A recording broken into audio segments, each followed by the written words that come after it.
Yo, what's up? What we're gonna do right now is go back, way back. Give me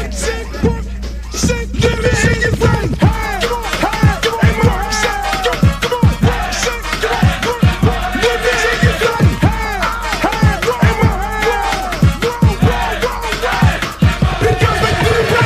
Fat girls like to do the round. Fat girls, let me see you grind. Fat girls just doing their own thing right there with the fat thing. Fat girls just shaking them thighs. Fat girls don't make it count. Excuse me. Baby. What's up? I thought you was gonna start hanging out with the big girls again. What is all this trash?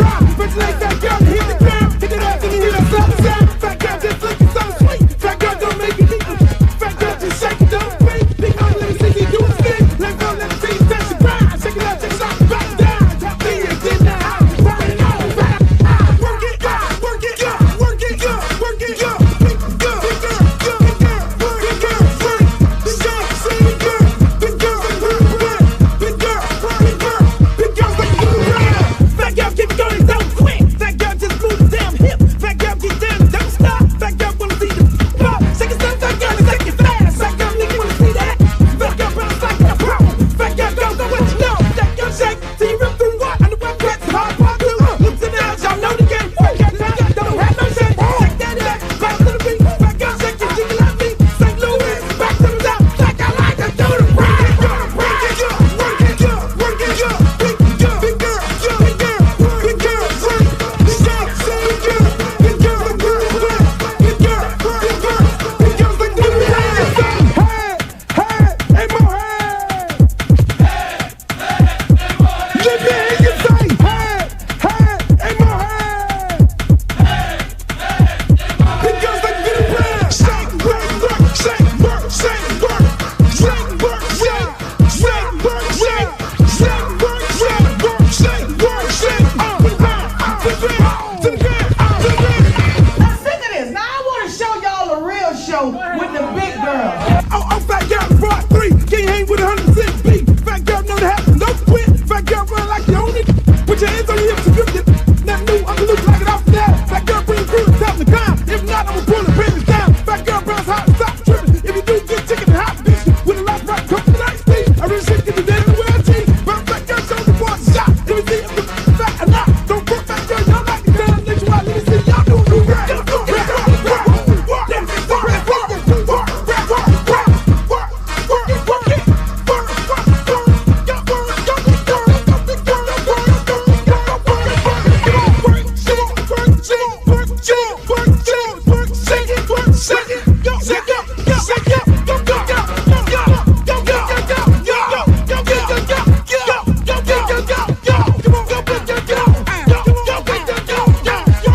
I'm sick of it. Where you are, not the Alabama.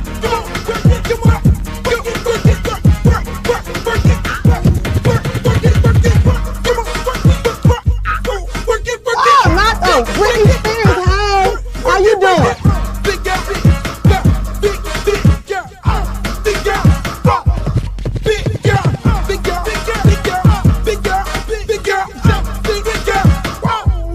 Oh, but ain't the little leprechaun. Girl, your knees are so up. You look a mess. All about the big girls. What about the big girls? Big girl, work it, work it, work. Big girl, work it, work it, work. Big girl, you done suck all the fat off your ass.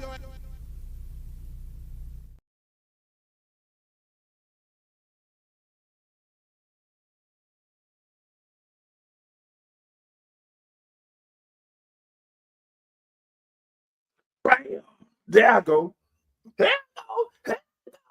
Oh, don't stop me. Move. I'm just drinking Fanta.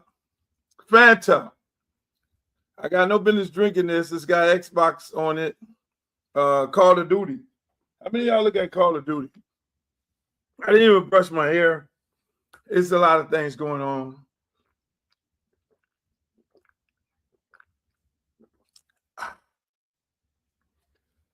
Fanta.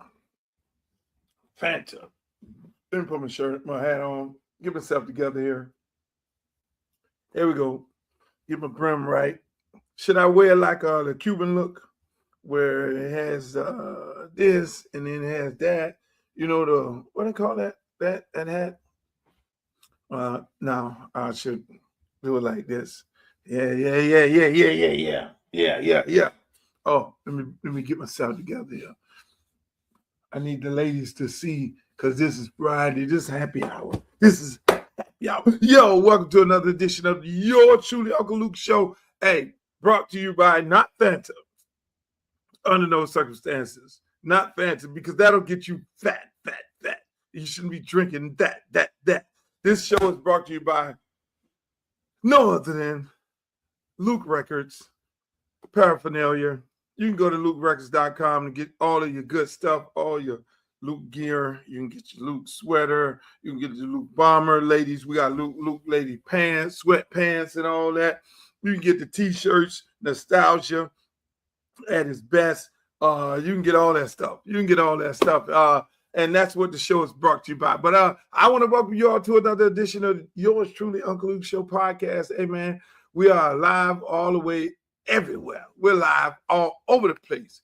We're live today on daggone Instagram today. We are live on Facebook. Shouts out to all my good Facebook friends. Y'all love y'all right now, Facebook, because my man Streeter hooked me up and explained to me how valuable and how important Facebook is and how Facebook people really love me. I thought Instagram was my biggest market, but Facebook really is my people. I mean, over the last 30 days, over the last month, we did over 4 million views on Facebook. Give it up for Facebook. We get over 40 million views on Facebook. 40. Well, I'm talking about. No, I'm sorry, not 40 million. 4 million. 4 million. Give it up, Facebook. Give it up. 4 million views. Hey man, we're cooking hot. This show has gotten bigger and bigger. And for all the good folks who've been here from day one, man, I love y'all, man. Make sure y'all like, share, and subscribe to the show. Again, we're on Twitch, we're on Twitter, which is X. We're on Instagram, we're on Facebook, we're on YouTube. All my YouTubers, I don't understand YouTube. I'm still trying to figure that out because I go on TikTok, sign up, automatically got a damn near 200,000 followers on TikTok, but then it takes me God knows how long to get 9,000, 10,000 followers on YouTube. Mind you, I got music like Scarred and all them videos that's got millions of hits, but I only have like 9,000. You know, I really think a lot of these social media platforms have a lot of control. Like even on X, you know, on X, that's the same situation on X. I have 98,000 people for like 5 years. No, I'm sorry, 89,000 people like 5 years. Really? That means ain't nobody left and ain't nobody came. Ain't nobody left, ain't nobody came. I think they really control the numbers on people because, again, if you are part of some big time PR firm, then they'll call up somebody, allegedly call somebody at X and be like, yeah, we represent Luther Campbell. Oh, okay, fuck it. We'll give him a couple million followers. And then y'all think the person with the million followers is relevant. And then they then start tweeting, oh, yeah, he has 2 million followers. And those 2 million followers actually be fake. And that's what normally happens. And I think that's the same thing that's going on over there at YouTube. I'm just not. YouTube is a great place. I mean, you know, you can look at this shit on TV and all that and everything. But I think they're BSing people when it comes to followers. And if you're not in the crowd, and we know YouTube has, Leo Cohen runs it. And I know Leo Cohen real good. He used to run Def Jam. And with him running it, I'm pretty sure Leo Cohen is picking and choosing who to give a whole bunch of followers to. And especially if you signed up as an artist over there at YouTube, you'll get a tons of followers and they'll put you in the algorithm, and all of a sudden you're a big time star, and y'all look at this shit and be like, oh, he's a star because he has 2 million followers.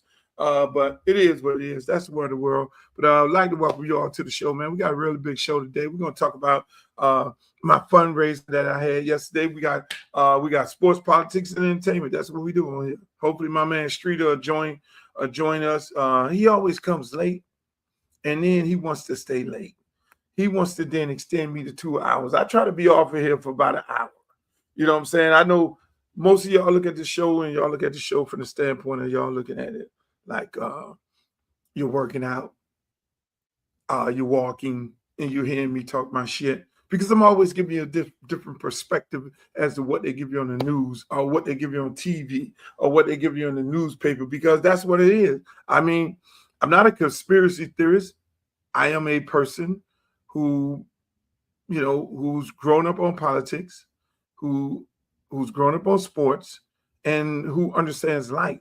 You know what I'm saying? When you know your history as a black man, and you know how this country operates, and you know how the world works, and and you understand the political process of it all, and politics plays a role in everything. Politics is in sports, politics is in regular life, and so I can sit there and articulate it in a totally different way to try to give you all a perspective as to what's going to happen tomorrow versus talking about what's happening today. I'll tell you what's happening today, but then I'll explain to you what's going to happen in the future. I'm not no Cleo, don't profess to be that, but unfortunately in this world, things work in circles. Like right now, bell bottoms. All of a sudden, bell bottoms are back. Bell bottoms was in the 70s, but bell bottoms are back. You see people riding around with Volkswagens. They put the Volkswagen van on a movie and put it on a commercial. Then everybody wants a Volkswagen. And that's how it is. This world works in circles. Things that was happening in the 60s and the 70s and the 80s are happening right now. Look at Donald Trump. Look what's happening right now. Look at what's happening right now when it comes to politics. They're rolling back the Civil Rights Act, voters' rights. See what I'm saying? Things happen and it goes into a circle, and then now you sometimes are set back, or sometimes you go back and you look back in the closet because this new fashion, these bell bottoms, and you was like, oh shit, I still got my bell bottoms. I didn't gain no weight, but then when you put the bell bottoms on, your ass then got you was at a 2 when you had the bell bottoms on. Now you're at 8. But you do have those in the closet. They're still in the closet.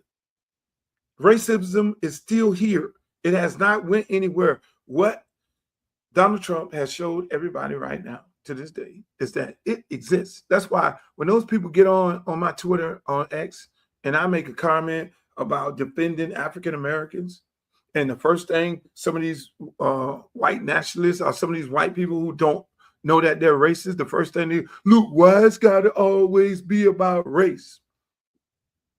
And then I have some brothers be on there talking about, Luke, why it's always got to be about race? Why you always got to make it a black and white issue? Well, I have a lot of white friends, and I tweet about some white things, but they don't gravitate to that. They'll take 1 or 2 tweets about something, me defending black people, because I know my history and I know where they're going with that. It is about black and white. We live in a racist country, a very racist. Some things have changed, but as you can see right now, when you look at the things Donald Trump has did from the first day he got in office, and how his administration has attacked African Americans from DEI. Let's think about it. Let's take DEI. Really, let's take DEI. What was DEI? DEI, diversity, equity, inclusion.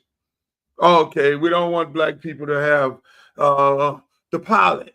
Oh, he got a job. They use DEI. Listen. They use DEI to make it a black thing, a black stain on black people. And yeah, they try to slide in women to make it, oh yeah, DI with women, white women. They try to slide in to put a little cream in the coffee, if you know what I mean.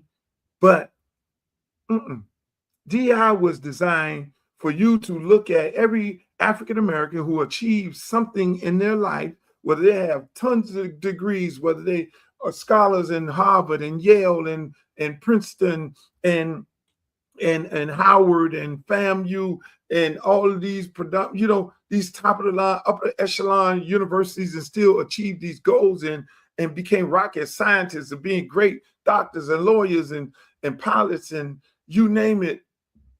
They wanted to sell to the world, which they did, that DEI, that discredit, DEI was to discredit any African American for his or her achievement. And they try to put the white women in there to put the little cream in the coffee because they had been grouped in all Black people who have higher learnings, who have succeeded, and who have made great with their life, and they called it DEI. And they say, no, it's not just DEI for African Americans, but I say this to say this. Ron DeSantis and Donald Trump made it a law that if you practice DEI at any institution, at any place that you get federal funding, or if you're in a federal school, because colleges are state-ran schools and they get federal funds and it goes down from the state to the college and all that. If you get these federal funds, if you work in a federal workplace, and if you're practicing DEI, which is hiring a qualified Black person, that was designed DEI is designed not to hire a qualified Black person, because a qualified Black person was getting the jobs that they deserved, but more so of discrediting them to hire a non-qualified white person. I'm gonna keep it a buck. That's what I do. I keep it a buck. So now let's take it like this. If anybody on here say, Luke, that is not the case. You're just making this a black and white thing. DEI, diversity, equity, inclusion, does not say diversity, equity, inclusion only for Blacks. Let's take Fernando Mendoza. He's going to a predominantly African-American league. He was drafted first-round draft pick by the Las Vegas Raiders. I'm going to still call them Oakland Raiders. I had to slow down. Las Vegas Raiders. You had another guy, Ty Simpson, got drafted by one of these teams in the first round. These are white people in a predominantly Black employed sport, because we're talking about employees. Now, are they qualified? Are they qualified? Did the teams that picked these guys first round practice DEI? Should they been penalized? Should the Oakland Raiders be penalized? He said, Luke, where the hell are you going with this one? Why should the Oakland Raiders be penalized? Because Shedeur Sanders, we can make a case that Shedeur Sanders came into the NFL and he was overly qualified. And the case becomes, look at Shedeur Sanders' numbers and look at Ty Simpson or whatever his name is, and look at Fernando numbers, Mendoza. Clear, based upon these white people, that's clearly DEI. The Raiders should lose all of their federal funding. I'm just saying, if you're gonna go, if we're gonna keep it a buck, if we're gonna keep it a buck, and DEI ain't about, and DEI is not just a Black thing. No, DEI is just a Black thing. Because other than that, we will be having a conversation right now about Fernando Mendoza. And we would do the comparison. Shedeur Sanders, African-American. This is a predominantly African-American league, this is a predominantly African-American workplace. So now here comes a white guy that comes in, and according to them, oh, you just got a job because you're white. You just got paid. You just got hired because you're white. You and Ty Simpson. So why we can't say that? You don't hear Donald Trump them saying that. You don't hear J.D. Vance them saying that. Well, goddamn. this is an African American workplace, and y'all just practice DEI because y'all did this. You look at Shador Sanders' numbers last year, and then you look at these numbers right here this year, and then y'all know, hell no, they just got they got promoted and they got voted. They got the job in the first round because I'm still keeping a job because we're talking about DEI when it comes to in the workplace. Because they want to clearly tell you that, oh, these black people are not qualified. They're only getting a job because of DEI. They're only getting a pilot job because of DEI. They're only getting a job over here because of DEI. They ran around the country with Charlie Kirk. I wish they wouldn't have unalived him, so I could have really went and had a little debate with him because I was like, oh, bring your hot ass to Miami. And I would be right up there in the front row and be like, okay, let's talk about this DEI shit. That's why I would love to have a conversation with J.D. Vance. Because them doors swing both ways. But what you don't hear when it comes to DEI, you don't hear the argument of white people going into a black workplace and they're only getting a job because they're white. And that's DEI. And they're not qualified. And that's DEI because the numbers don't lie. So again, people, we can sit here and play these old tricked up games. Do I want Ty Simpson to succeed? Do I want Fernando Mendoza to see? Hell yeah, I want him to succeed. Even though when I looked at his draft party, they had him at the pool and they had the people in the house. And I ain't seen no black people. I was like, where the black people at? But unfortunately, when we looked at, here we go, Luke again. When we looked at all the black guys getting drafted, well, 99.1% of them, they were getting drafted. You looked at them, they had all the black people in there, and they had the one little white guy sitting in there. He was the agent. He was the motherfucker who was getting all the money. And I tell all you black athletes, don't do that. Take a page out of their book. Do what they do. There's some real qualified black agents, African-American agents. Find you an African-American agent. Don't get them the money because they don't give a rat's ass about you. I don't know one agent that cares about a black player. Name me one. Their job is designed to keep you broke. Because the mama the real estate agent, the brother is the lawyer, the cousin is the shoe man, the sister works at the car dealership. Every aspect of the business, they are taking money. Yeah, they take 3%, but they're taking money from everything that you spend. A percentage here. Oh yeah, the financial advisor who has power of attorney of your money. It'd be a love. I sit there and look at the NFL draft, and I look at it from a totally different set of lens. How many of these dudes got black agents? Because if they got a white agent, the white agent is putting them with the white realtor, the white financial advisor, the white you name it, the white banker. They ain't putting nowhere. So I'm just saying, we bring that on ourselves a lot of times. We ain't supporting each other. Like I could tell you, hey, look, my ex-wife is a hell of an agent. I don't know what she's doing right as far as her business. If she's still in it, I don't get into it. But the lady reset the market when she had Devontae Freeman and Duke Johnson. She made Duke Johnson the 5th highest paid player in the NFL. The market for running backs had not been reset for 3 years until that lady reset it with Devontae Freeman representing him. Okay? That lady should have people knocking on her doors. I don't know. Maybe they are because, we share a son and I don't get into our business and none of that there. But that lady should have people banging down her doors to be represented by them. But unfortunately, we're so brain dead. And then there's other successful black agents. There's a lot of black female agents out there. They all should be having their doors banged down.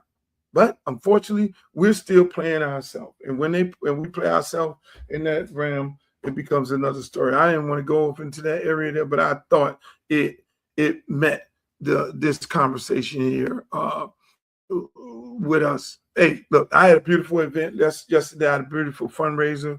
I mean, it was great. DJ Khaled. I mean, hey man, I love you, my brother. DJ Khaled came through and he hosted the fundraiser. We got a lot of influential people in the room. We kept it private. I know a lot of people wanted to know where it was going to be at and all this here. We kept it private. It's a fundraiser. It wasn't built to be some kind of party at Club Live. Mike Gardner, Stan the Man, shots out to them. I mean, Stephen Hunter, lawyer, and Marwan Porter, another lawyer. Some great elected officials came through. Chairwoman Christina King came through. School board member Dorothy Benjars Mendigal came through. Reggie, who's on the council at Miami Gardens, came through. I mean, it was so many. Dwight Jackson. It was so many people that came through. You know what I'm saying? And so many people that came and made big donations to the campaign, which I really love it. I mean, I did the campaign. Yes, I'm running in Broward, but I wanted to start. This is a movement for me. This is like a full circle movement. Yeah, I wanted to start the fundraiser in Miami. The next fundraiser will be moving straight up the district. We'll be moving into the district. The next one will be with Rick Ross. Another one will be Trick Daddy and Trina into the district. Then we'll go to Houston and do one with Scarface and hopefully Bun B. And then we're going to do one definitely with Shaka on June 2nd with Shaka and Ludacris and T.I. and Greg Street and all those guys because they want to show love. It's a beautiful thing when you went on the door for hip hop. You went to the Supreme Court for hip hop. And these guys are coming to you and say, man, I want to do this for you. I want to do this for you. You meant so much to us. You meant so much to the game. You meant so much. And we see you're taking on a hell of a battle, and you're doing it for us again. You're doing it for the people. You're doing it for the culture. You're setting new precedents. You're always doing that. And that's what I do. I mean, if I could have just kept being the DJ and the promoter, bringing down artists from New York, but I decided I wanted to be a record company. I wanted to be the first guy to start hip hop in the South. And people told me I was crazy. People telling me I'm crazy right now. Why are you running for Congress? What is it? And then people say, well, why was a rapper run for Congress? Well, why did a reality TV star run for president and won? Donald Trump. Why was it an actor, Ronald Reagan, run for president and won? Why was Jesse Body Ventura? Why did Sonny Bono? So when it comes to us, it becomes, how can we do it? A comedian was a congressman. I mean, a bartender. One of your top Congress women right now was a damn bartender. You know what I'm saying? AOC. So all of a sudden, when it comes to us, then we got to put all these stipulations and all these regulations on how dare he's able to run for Congress. Well, I can tell you one thing, I can hold my own with anybody when it comes to politics.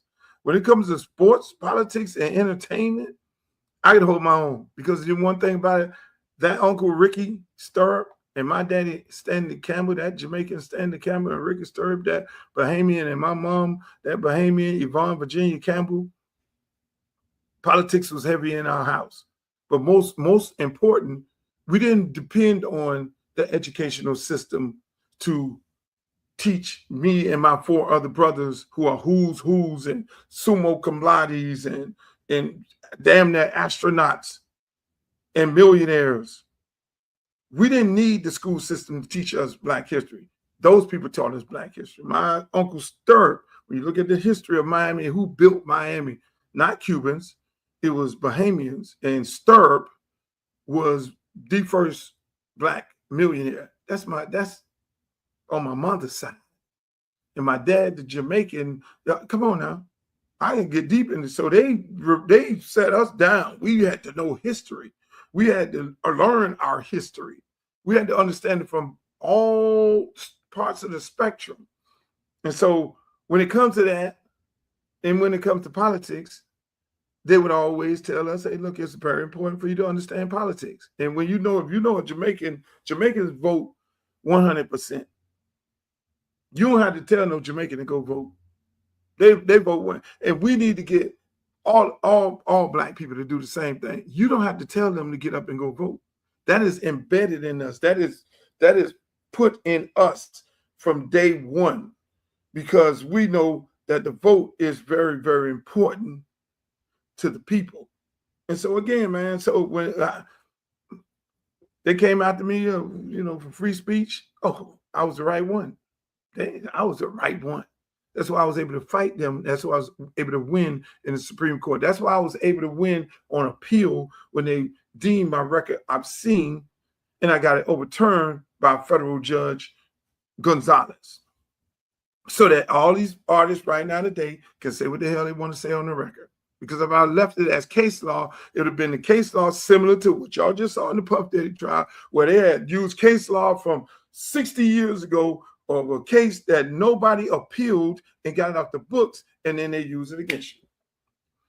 They'd have been you, Lotto, well, no, you ain't finna say, Sexy Red, no, she's not finna say that. Lil Wayne, no, you ain't finna say none of this stuff. The baby, Lil Baby, all y'all babies, no, y'all ain't finna say none of that shit, because there's case law that we've taken a record, nasty as they want to be, off the shelf, and a federal judge deemed it obscene, and Luther Campbell did not go back in and get it overturned on appeal. So therefore, you cannot use that case to them. Same thing with Drewski.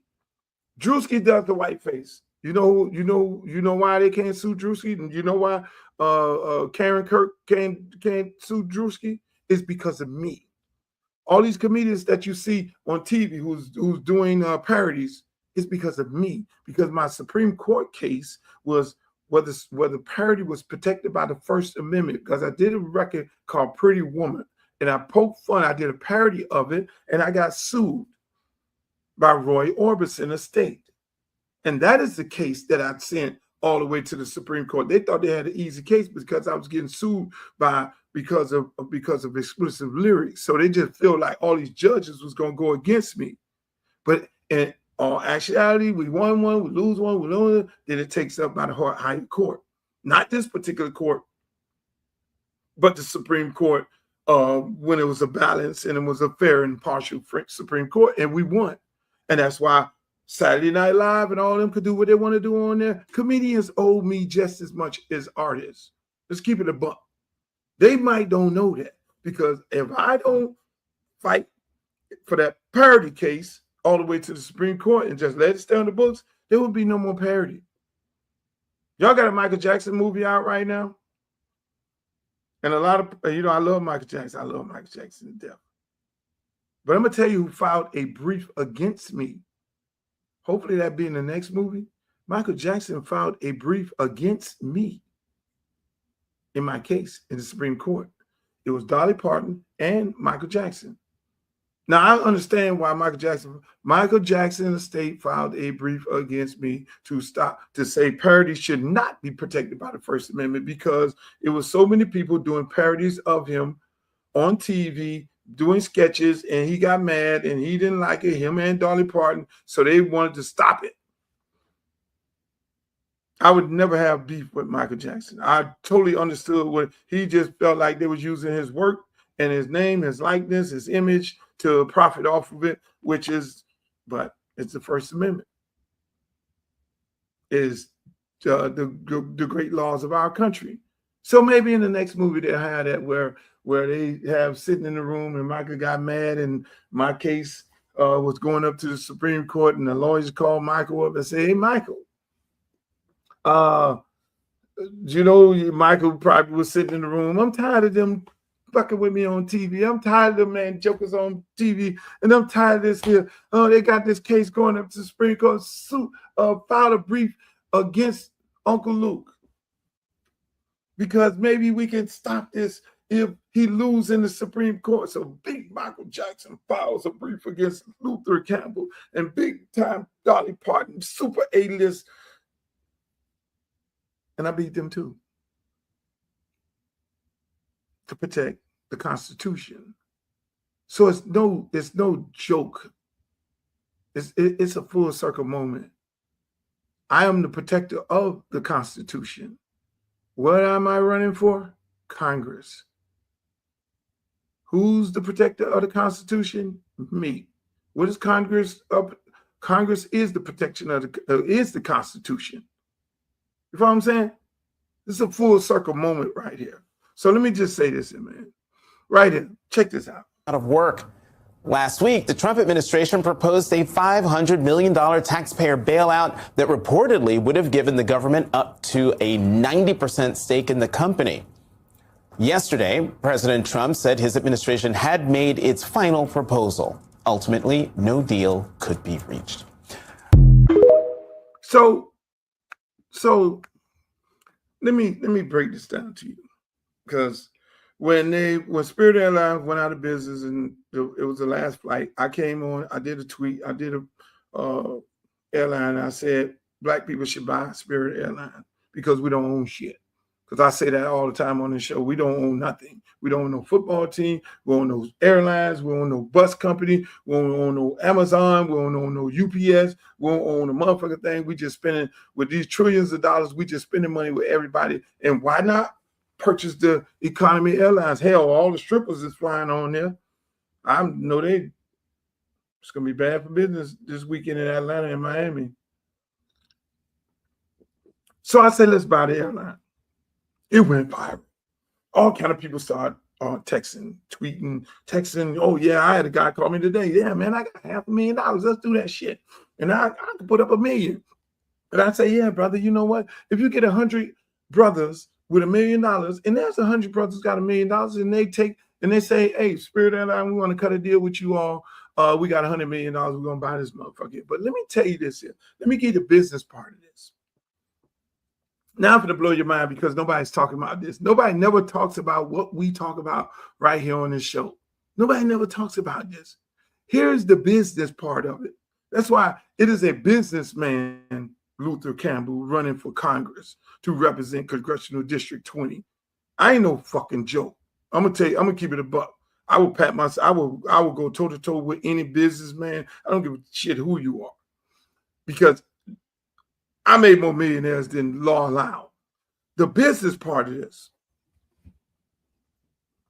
Here's the business part of this. Here's the Spirit Airline business part of this. As you notice, Spirit Airline did not go bankruptcy. They did not ask for Chapter 11 R7 protection from the federal bankruptcy court. When you go out of business and you're broke as a company, you go in either Chapter 7, which you liquidate everything and sell the planes off here and sell the planes off there and pay your creditors. They didn't do that. Or you go Chapter 11, something I did. I went Chapter 11. Chapter 11 is reorganizing. Here's the irony between, here's how bankruptcy works, which I had to learn myself. And you know where I learned it from? The Orange Man. Because he went bankruptcy so many times. I was like, what the fuck is going on with this bankruptcy? And then I saw all kind of other billionaires and billionaires going bankrupt in companies and reorganize them and starting them back. What bankruptcy is, people, just so you know, is Chapter 11, reorganization. So I go bankrupt. I go to the court and say, hey, look, I need bankruptcy protection. I got all these contracts. I got all this money I can make. I got these employees and everything here. And I need relief. I need relief. So they'll take today, you go bankruptcy today, boom, all the money that you're making as far as a company, all the contracts, good, bad, or whatever it is, they'll put them in one pot over here, which is the old pot. Then tomorrow, when you open your doors tomorrow, you're free and clear of all debts. You're free and clear of everything. All the new money coming in, they can be Spirit Airline tomorrow, and all the new money coming in, they can cut all the deals. They won't owe nobody. What'll happen to those individuals? Now, what you'll do is you'll have a bad credit for 7 years when you do that. And that's the only bad part. But who gives a shit about that now? Credit is not a situation. So what happens is you'll have all the debt sitting in here, whatever money you got in the bank, whatever debt you have right here, then becomes a cram down. And then what ends up happening is everybody on this side here gets 10 cents on the dollar. So your creditors don't want you to go bankrupt. And I'm going somewhere and I want y'all to follow me. Your creditors do not want you to go bankrupt because they know they're only going to get 10 cents on the dollar. So right now, I guarantee you, Spirit Airlines is talking to its creditors. And its creditors are telling Spirit Airlines, don't go bankrupt, because we know we're going to get 10 cents on the dollar. So they're right now negotiating with their creditors so that they can get 50% on the dollar. They can get 50% on the dollar. They're trying to work it out because they know if they can't work it out with the creditors, then they're going to be forced to go bankrupt, and the creditors are going to get put in what they call a cram down, and they're going to get only 10 cents on the dollar. Spirit Airlines will move forward and continue making new money. They'll put a comptroller in there to run the company until the company is up, and they'll be responsible for all the old debt and making sure the transfer of all the old money and all that stuff. Ain't nobody taking no money out that pot and letting them and let those creditors then now fight for whatever dollars that they have in there. That's where they're at right now. That's where they're at right now because they didn't go bankrupt. They didn't go bankrupt. That's why they told all the people, hey, look, we'll issue a credit. We'll give you your money back for the ticket you purchased. Hey, they ain't no, it's nobody out there sitting there crying about not being able to get their check. They got their check. And that's what they're doing right now. They had a deal with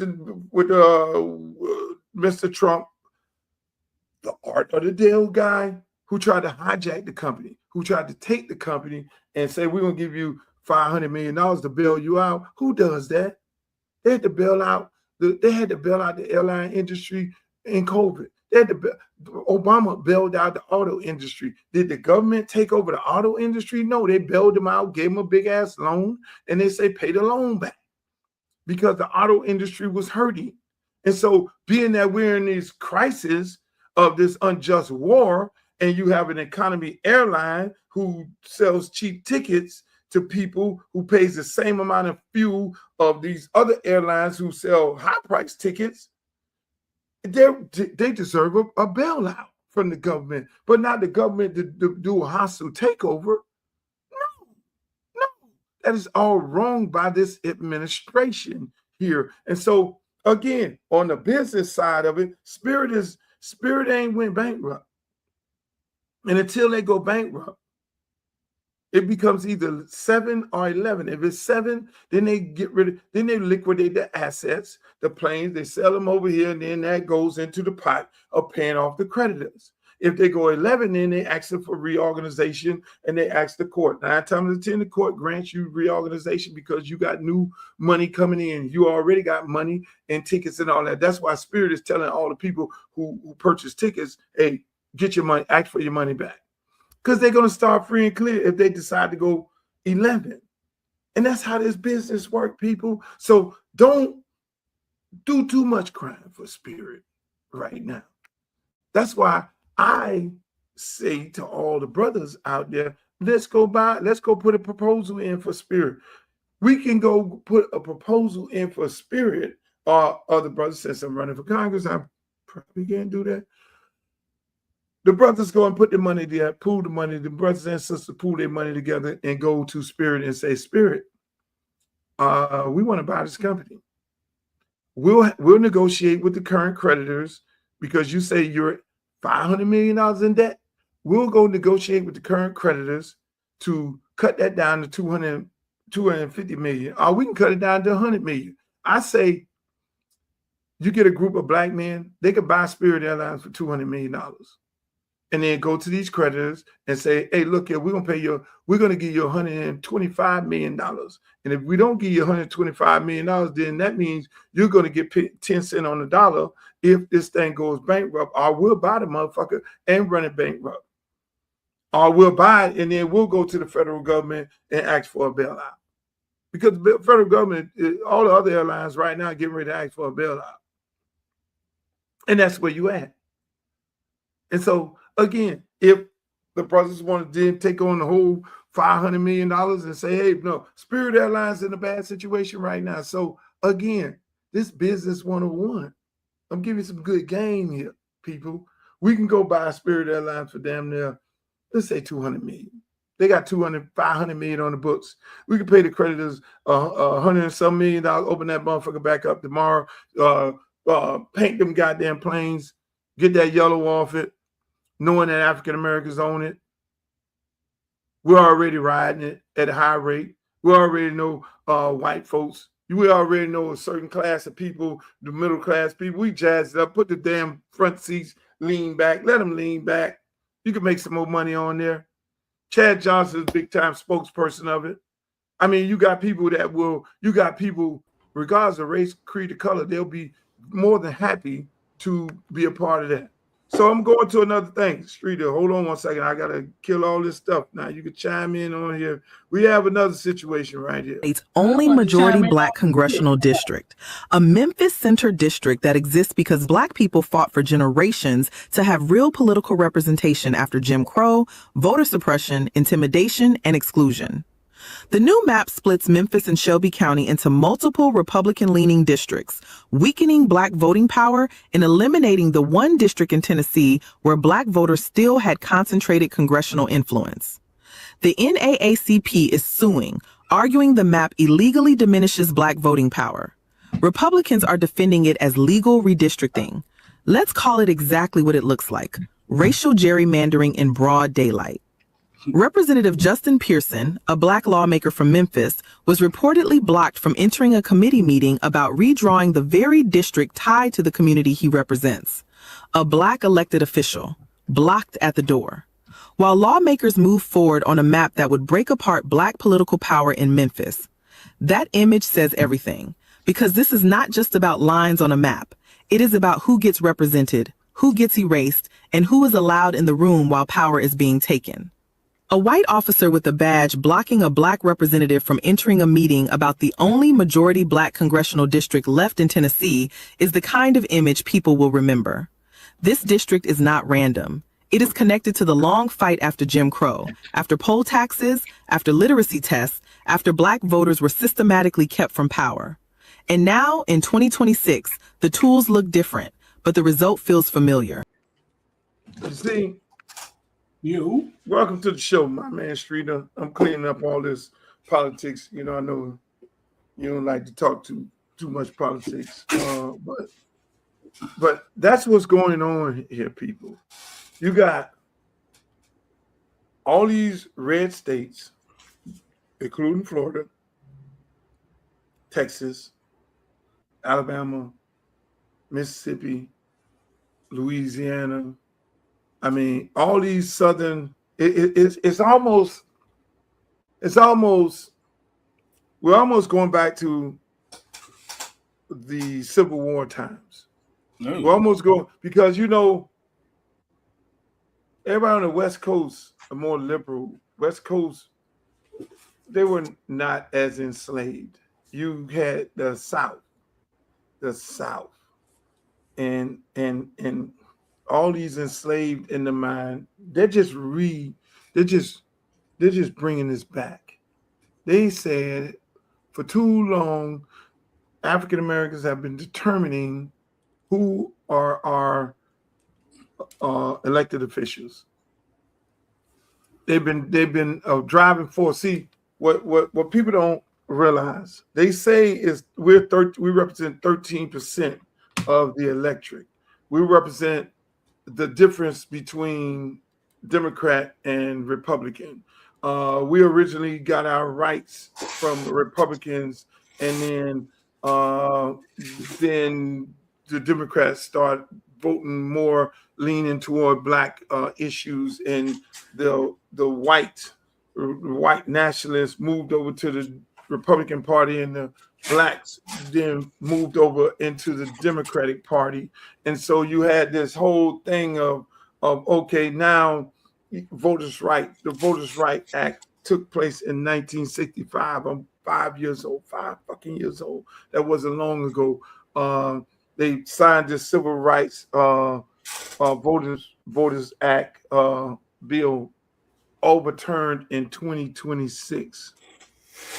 All these red Confederate states are rolling it back. It's not by choice, it's by design. Their thing is, for too long, Black people have been determining who are our elected officials. Black people have been the driving force as to whether or not we're elected. And Donald Trump had to go and do a whole smear campaign using Black people to smear Kamala Harris to not voting, because a no vote was a vote for him.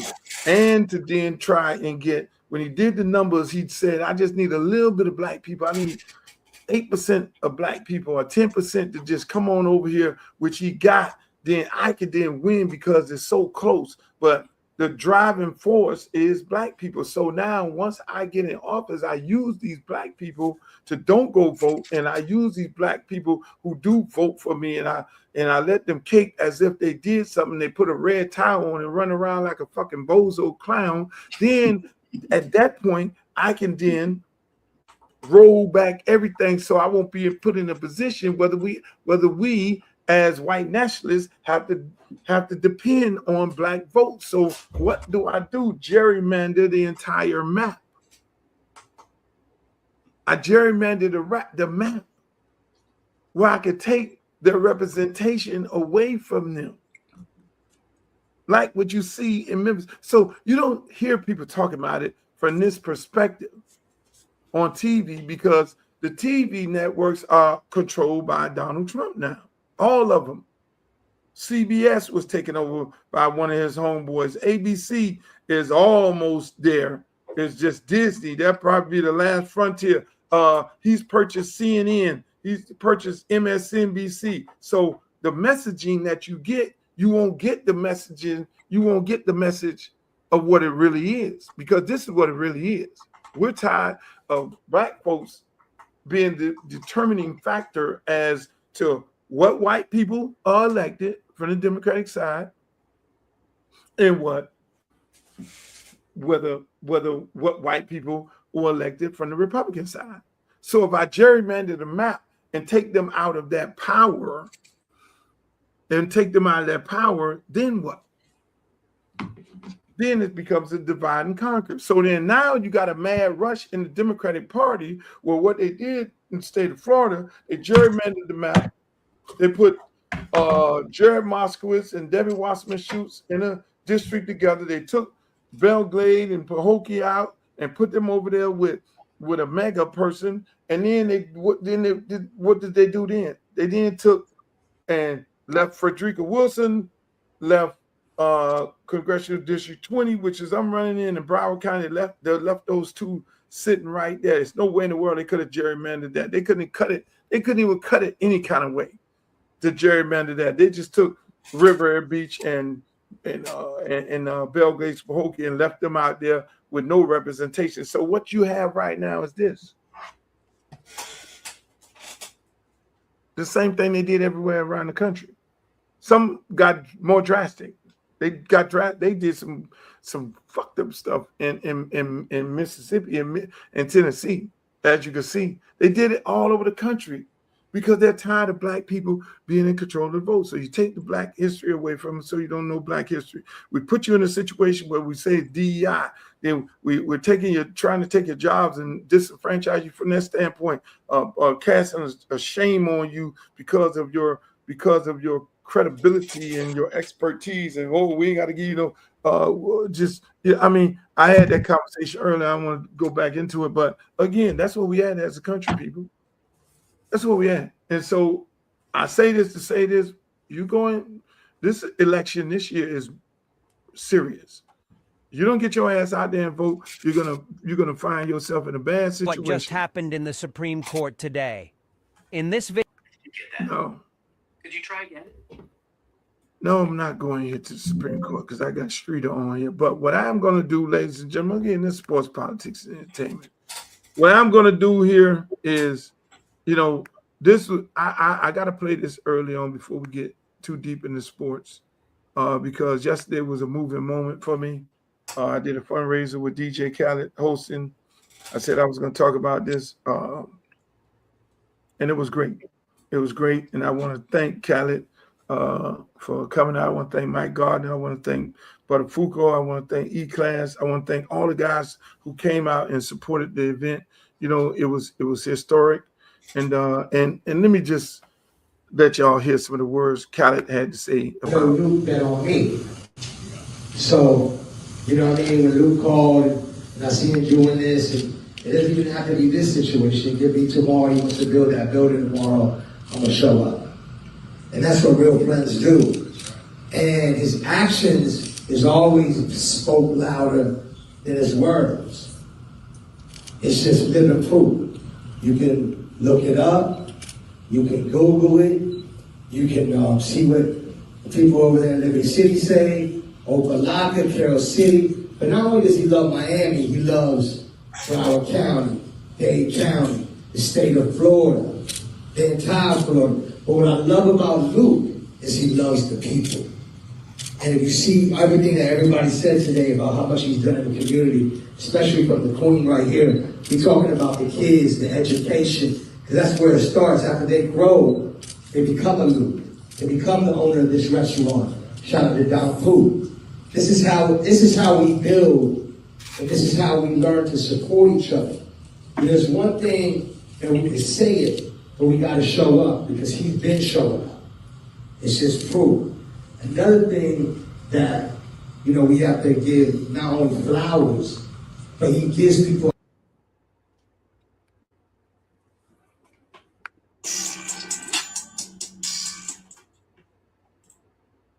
Well, I guess this thing cut off here, but I mean, those words were kind of, if you'd heard the rest of it, he got into the pit bull and he got into all that. I mean, and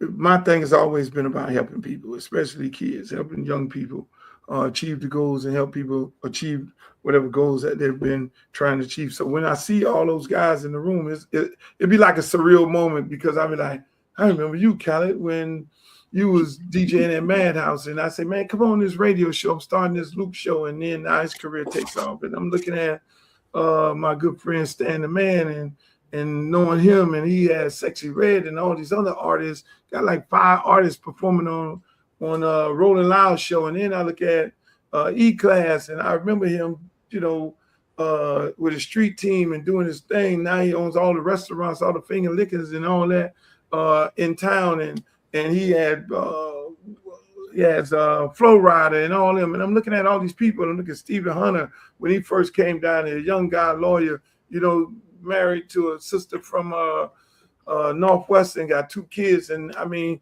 you know, you're looking around the room and you're seeing all these people. You're seeing all these people that you remember when they was young, and not knowing where they were going, you know, and not knowing, you know, we don't know that, you know, a young Khaled running around, you know, just almost like Hustle Man in the movie, is going to be him. You don't know that Mike Gardner, a kid who played basketball at the University of Miami. He was a basketball player under Leonard Hamilton at the University of Miami, point guard. Leonard Hamilton, his cousin, was my assistant. Mike then leaves University of Miami, get kicked off the team some kind of way, and he's sleeping in the barbershop at his cousin Musaddiq barbershop. He's the biggest promoter in town right now. Does all Chris Brown after parties. This guy does Live on Sunday. You know, so you see these people in the room, and you see where they came from. And board member, she was a state rep, and Christina King before she started running, and Reggie, councilman for Miami Gardens, who, you know, is going to be running for mayor because he's terming out. And you see Reggie used to be an intern, ride the Luke van around. You know, and he's a big-time politician, a big-time councilman that does the big old party, the karaoke in the gardens and all that. He's the guy that thought of all these things. So you see them things, you see this room of people, and it's like, okay, what's next? Who's next? The next generation. We got to build up the next generation. So when I go and take this plunge of trying to represent Congressional District 20, I look at all these young people the same way I looked at them. That if given the opportunity, you will be able to achieve whatever you want to achieve. And that's what I wanted to share there, Streeter, from that standpoint. Now we can talk about. Khaled, no Khaled. You know Khaled, no Khaled. This ain't a situation where you pay him to come say some good work. You know him. Oh yeah, it's like my nephew Khaled and Pitbull and JT Money and Trick Daddy and all them. They're my nephew. Khaled is a marketing mongrel. He's distribution at A+ distribution of anything. What's the beginning story of Khaled? Like, why does he respect you so much? Man, because Khaled know one thing about Khaled and anybody that know me, they know I'm real. They know I don't. They know I'm not with the bullshit. If I was with the bullshit, Streeter, I would have millions and millions and millions of dollars. I'd be sitting right up there in the press box with Jay-Z or somebody, or in the press box above him. You follow what I'm saying? Wait. I sold my soul. They know. You just lost a lot of people. If you was with the bullshit, you would have millions of dollars. If you was with the bullshit, you would have millions of dollars. Okay, they know me for being real. Mm-hmm. I got enough money, but they know me for being real. I don't sell out. I'm not a sellout person. A lot of guys sell their soul for the dollar, and then when they get pushed out of the room, they have sold their soul. I would never do that. I'm happy within my skin. So when they look at me, all these guys, they look at me from a different perspective. They look at me like, okay, this motherfucker, he gonna speak for his people. He's grounded with people in the community. I don't need to be at Sexy Fish, and I don't need to be at Carbones, and I don't need to be at all these wild ass places where everybody get. I don't need to be. I had yachts, I had jets before anybody had those things. That don't do nothing for me. But when I had them, I used them as tools to make more money. You know what I'm saying? So they don't look at they look at me like, yo, when you see Luke, you know Luke is for the people. You know, and that's why they respect me so much. And when they see me, they know that I was there at the beginning and I gave them a shot. That's why when you look at that piece, he said, Luke bet on me. I know where he came. I know where Cali came from. I know where Trick Daddy came from. Trick Daddy lived with me straight out of prison. I took him in my house because his daddy Pop told me so. I know these guys. Big Teach, who was at the event. Teach came down from New York. He had just got out of a situation in New York, moved here, started working with one guy. He ended up working with us. And the man owned all the House of Mac restaurants. Jeff Sanchez working for the NBA Entertainment. These guys know when you work Pitbull on the streets hustling hard. So these are guys who I put my arm around and say, you got a gift, bro. And that's why they respect me. And they know I'm never going to disrespect myself for the dollar. They know I'm really about these people. And so when I call them and for anything, they know I'm calling them about some real shit. I ain't calling them about no. If I call on them, they coming. This man, let me say this, Khaled don't even deal with politics. Period. He don't have nothing to do with it. He don't want nothing to do with it. He ain't got he's there to support me. You know what I'm saying? And that's how all of them are. You know, we never talk politics. None of these guys. He's there to support whatever I want to do. That's why I say, hey man, Luke called me and said, man, let's buy this building over here. I'm here. How much I need to put in? You know, and that's real friendship. And people need to learn. People need to learn from that. And like all them other brothers that was in that room there, same way. We always get caught up thinking that brothers ain't supporting brothers. No, brothers are supporting brothers. Even you know, that room was full of guys who say, man, I'm there for Luke. There was some real, put it this way, there was some real niggas in that room. Now the ones who probably weren't in there, you know, that's fine. You know, maybe they had something else to do, but we'll have other events for them to show up. But we just only deal with real people. That's why it was real private. And we're gonna have another one on the 21st with Rick Ross And that's going to be another private one. We're going to have another one on June 2nd for the guys in Atlanta because they want to show love too. You know, you hear their conversations like, no, we got to do this. You paid the way for all of us. You know, their conversation is totally different. Same thing with Scarface and Bum B and all them out in Houston. These dudes believe in what we're trying to do. And look, man, and it's time to get off the goddamn social media and get in the game. I mean, look, you got a lot of guys, a lot of celebrities. They own this thing here, including me, and they talking politics, and it all sounds good. It goes viral. But how about at some point you got to get your ass off of here, and you got to get in the game. Get in the field. And them people in Belgrade, Pokey, they called me today. They upset because they really wanted me to represent them. They wanted that for more reasons than one, and we got to try to. You know, so I mean, look, man, this shit is real. It's real, Streeter. So now you represent who? It affected you how? It took away Belgrade, Pahokee. They took away South Bay. They took away Riviera Beach. They took those cities away, and so that's sad because these are African American cities now would be represented by somebody that don't look like them, don't care nothing about them. And the resources that they desperately need won't get to them at all. And it's going to be bad for them. And hopefully, whatever lawsuits they have filed, they can get some of this shit overturned, if not all of it, but they're going to be in a bad situation. So I got one for you, Streeter Hill. You at your main man show up here.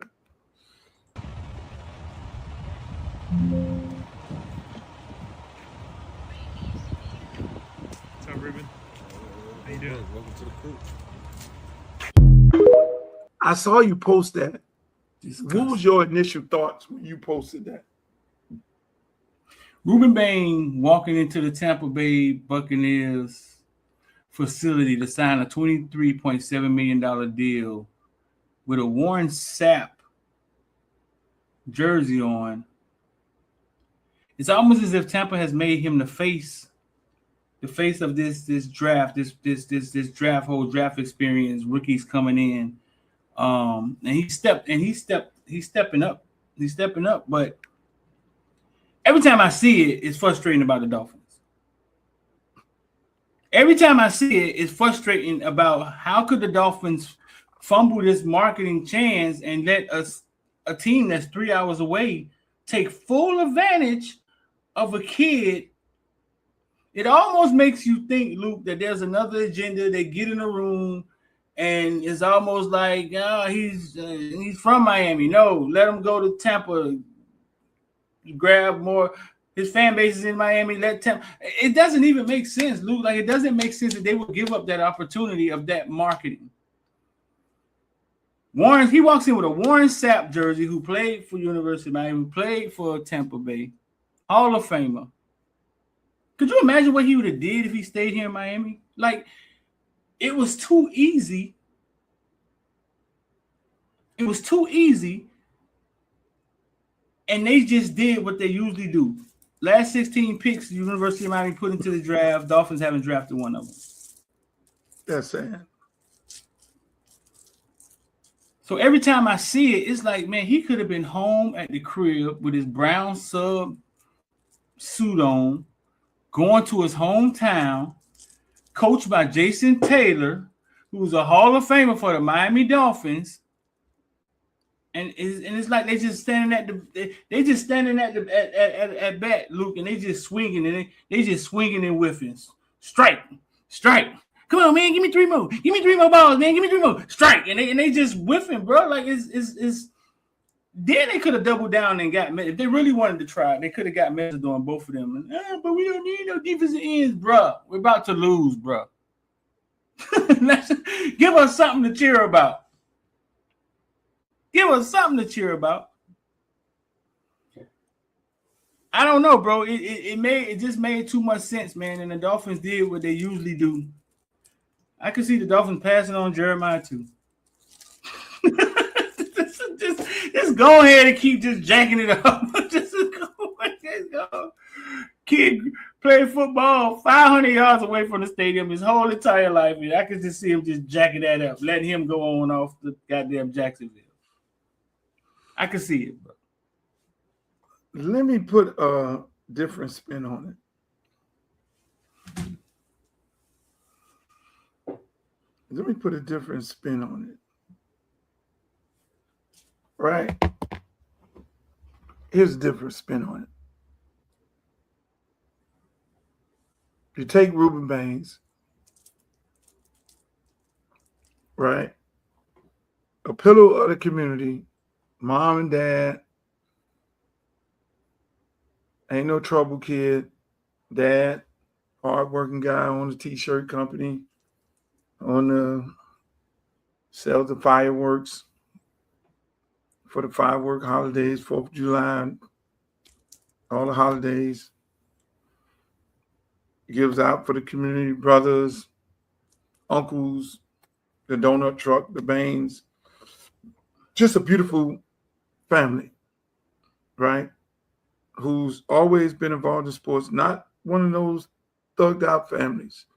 As much as Ross is putting into community outreach, Rueben Bain would have been not just the best player, and then the argument of, we don't need defense ends. Yes, you do. You just got rid of 2 of them. You traded one to Philadelphia, and then you traded your other DN when you start dumping all these players. So you don't have any DNs. Okay, so that's bullshit. But just the mere fact that this man is staying home right now and playing in this stadium, and these fans are embracing it in a losing season. This is going to be losing. This is going to be tank USA. But the fan base will be looking at a bright future, no different than Mario Cristobal. Rueben Bain would have been doing the same thing for the Miami Dolphins that he did for Mario Cristobal when he got him from Miami Central, when every other college in the United States of America offered him double the amount of money. And ask me, do I know this? I do know this. And he made the commitment to stay in Miami because he wanted to play for his hometown team. He wanted to be a difference. And you know better than I know, he's always said that I want to bring the U back. And he did that. Rueben Bain, by what he did in the locker room, by the standards that he set as a person, as an individual. And so here you in a rebuilding year, Miami Dolphins, and you don't draft him, that the ambassador of the community. This guy, this quarterback that they got from the Green Bay Packers, he just here. And when you negotiate contracts, you know everything's on 4-6 years. When you talk about quarterback, you lock into a quarterback for 8 years. Having a 2-year contract with a quarterback, this tank. He's going to play the 1 year. 9 times out of 10, when you have 2 years, when you have 2 years left on your contract, you go back in and renegotiate. They got a backup quarterback.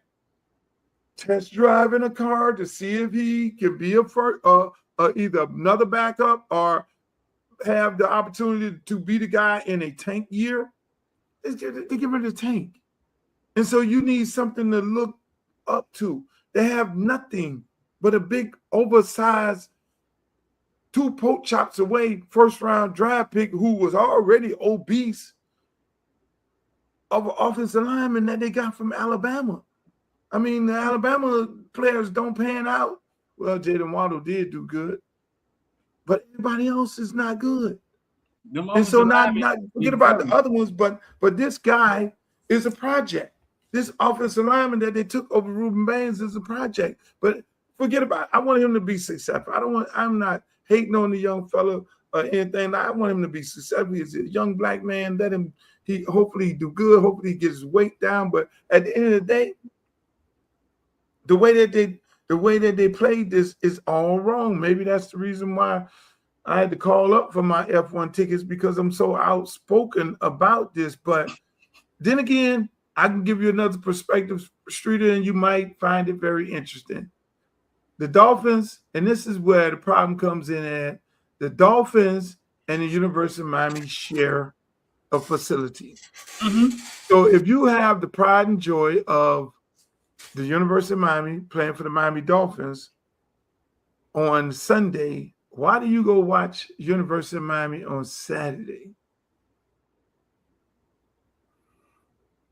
And so that economics comes into play also.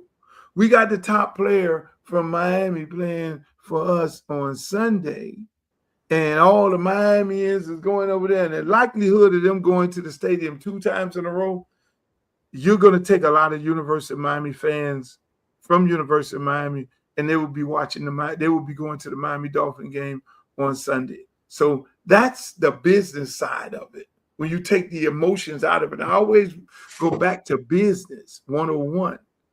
And they are in partnership at the University of Miami with the Miami Dolphins. Trust me, they are a tenant at that stadium. So you're saying when Bain becomes a Dolphin,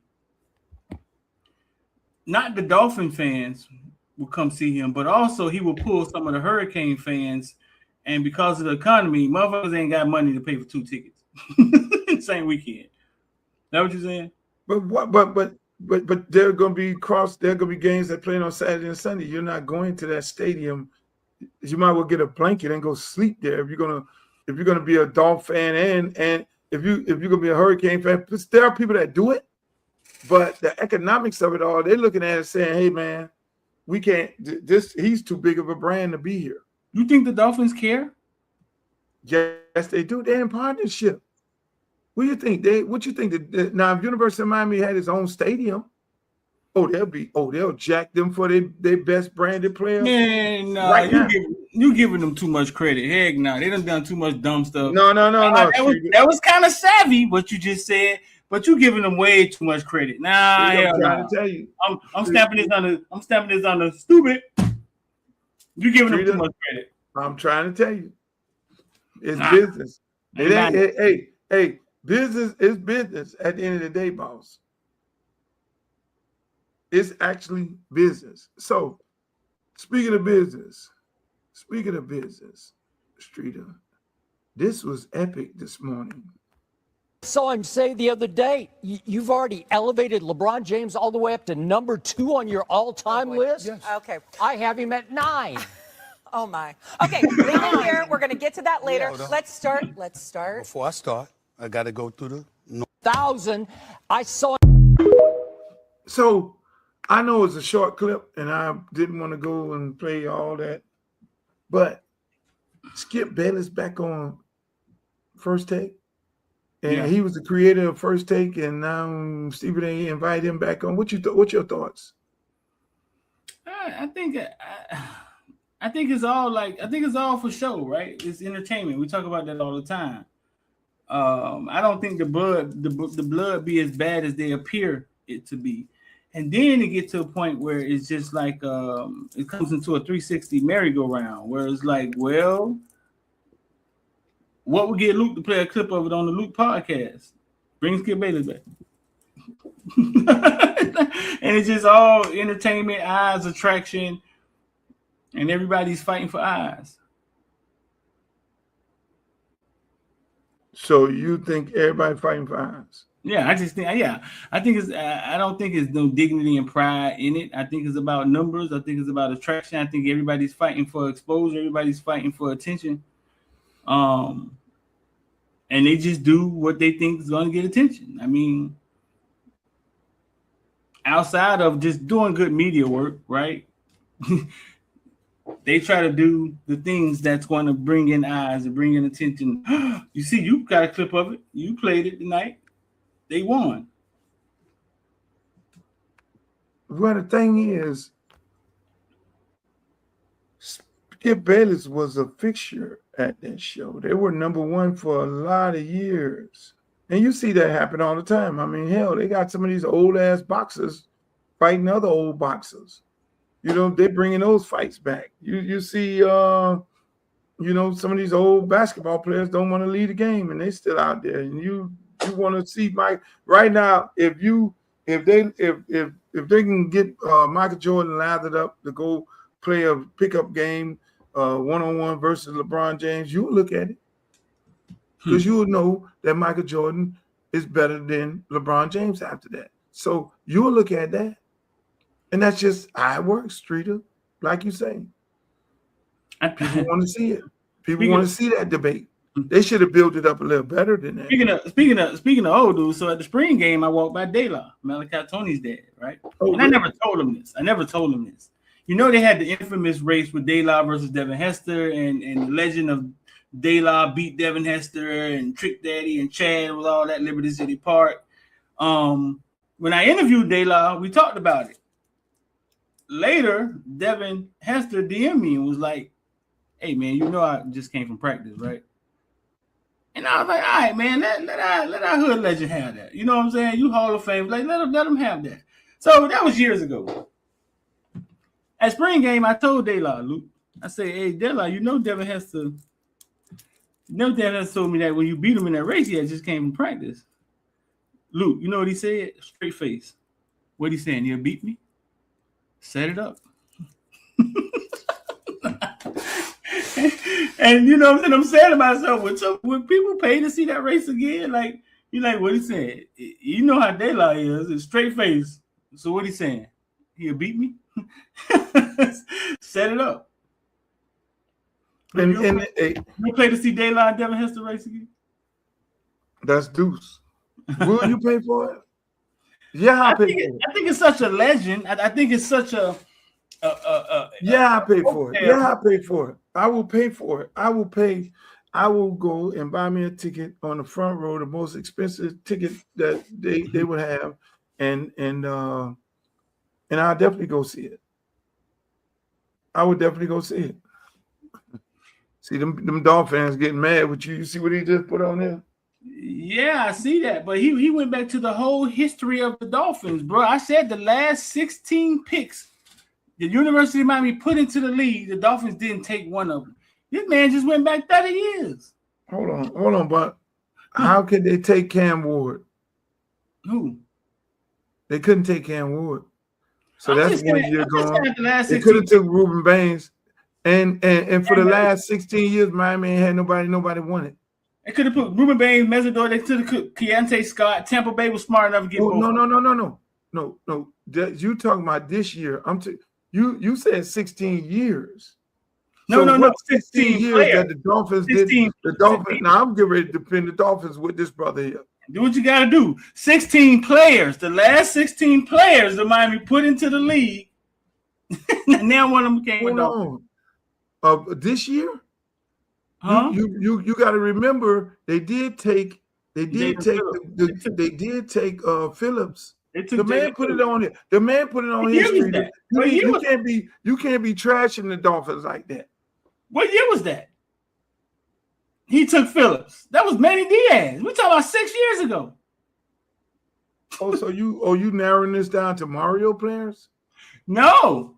The last 16 picks. The last 16 guys. Okay, who was the last 16? Miami put into the last 16 guys that Miami put in the NFL. Dolphins didn't take none of them. How many of those 16 were first round draft picks? They haven't had any first rounders. First rounders just started happening now. Okay, so why they want to? They just came back. Of those 16 players that they did not take, how many of them are panning out in the league? Oh, now the Hurricanes have put together in the league now. They only one that I know that's doing something, and that's Cam Kitchen. That they didn't take. Only one I know doing something is Cam Kitchen. Ooh, that's a good one. So you talk that cash, James Williams, right? But now you got to back it up. You think I was just gonna sit in and let you just James do Williams on the roster? James Williams on the roster? Leonard Taylor on the roster, ain't he? Leonard Taylor, James Williams. Kiko is the starting linebacker for the Jets. Now, the man, don't get me revved up. Don't get me goddamn going here now. Don't let me call Joe Rose on your mobile ass. Don't get me going. Kiko is the starting linebacker for the Jets. Well, Mike Jackson didn't get drafted, but Mike Jackson been in the league for a long time. Mike Jackson? Who's Mike Jackson? Mike Jackson, the cornerback, man. But I don't think he got drafted. I'm not sure if he got drafted. Hold on. We had the University of Miami had a guy named Mike Jackson. Michael Jackson. He was a kid from JUCO. He played quarterback for Miami. DJ Dallas still in the league.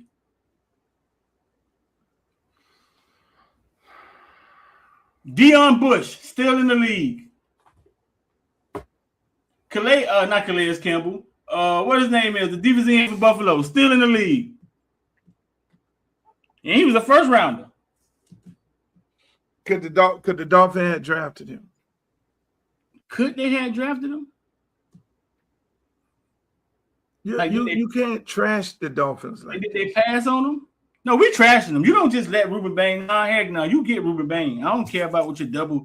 I agree with that scenario. I can't wait to ask him. Did you talk to his dad? I can't wait to ask him. Did they think the Dolphins would have taken him? I can't wait to ask him. Listen, when you go to dropping down on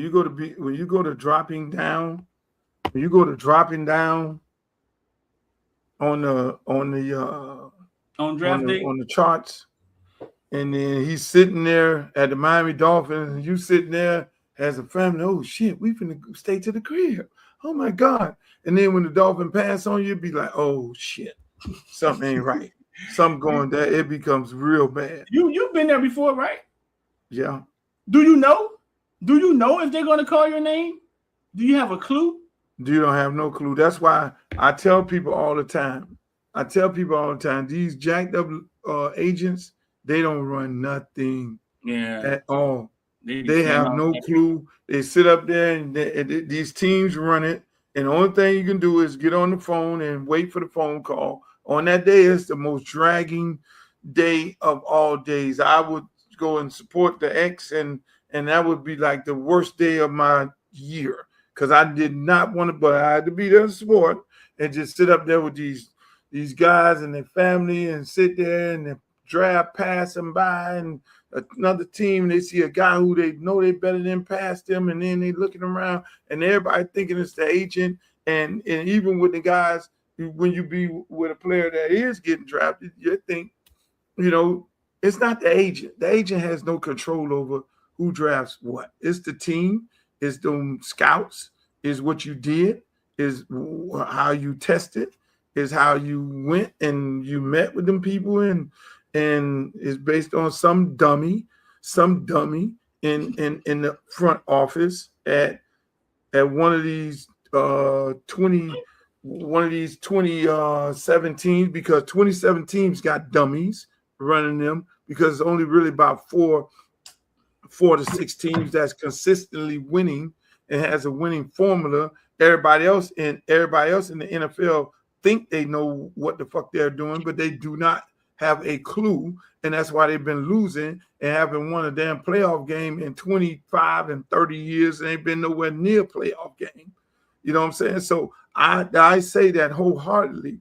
There's about 27 teams worth of dummies and dummy ownership and hiring dummy GMs and dummy all that. They ain't never gonna be nowhere near the money. And unfortunately, it is what it is, but people buy into anything. That's what it is. I'm just saying. Just getting it wrong. But you can't be doing that to the Dolphins. It's not a good thing. Dolphins ain't. No, that's not good to talk about the Dolphins in that way. But let me ask you something. No. Let me ask you something. I was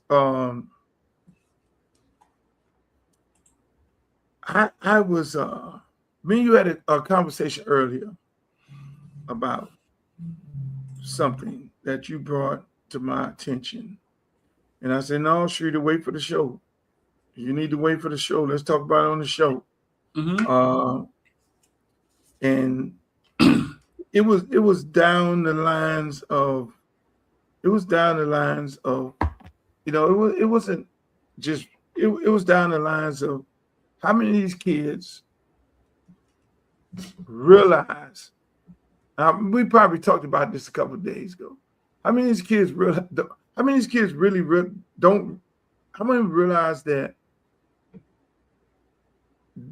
in 2027 there's a possibility that they won't be making the money that they think they're getting ready to make?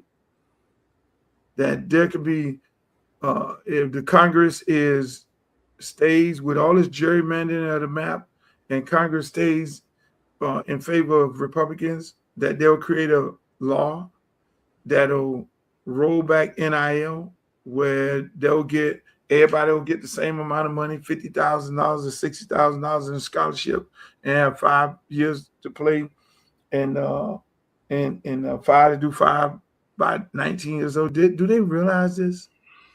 I don't think so. Do Haircut realize that there's a strong possibility? That's why I'm like, Haircut, you need to go in the league right now. You need to go in college now. Do they realize that in 2027, Luke don't get in Congress, or if I do get in Congress and all these other municipalities, what they're doing to the map, that there's a strong possibility that Congress create a law that where's the clip them from making this amount of money? Where's the Trump clip? Play it. I told you need to play it every show. You need to play the Trump. I don't have it. I don't. Every show you need to play the Trump clip. No, I don't think nobody's thinking about politics. They're not thinking about, hey, they meeting in the White House and they up there talking. No, that's too far from the thought process. Can it happen? Do you think it's possible that it can happen? Do you think it's possible that Trump can get involved? He's already signed an executive order. Okay, explain. But now they gotta create a law, and the law can't be created till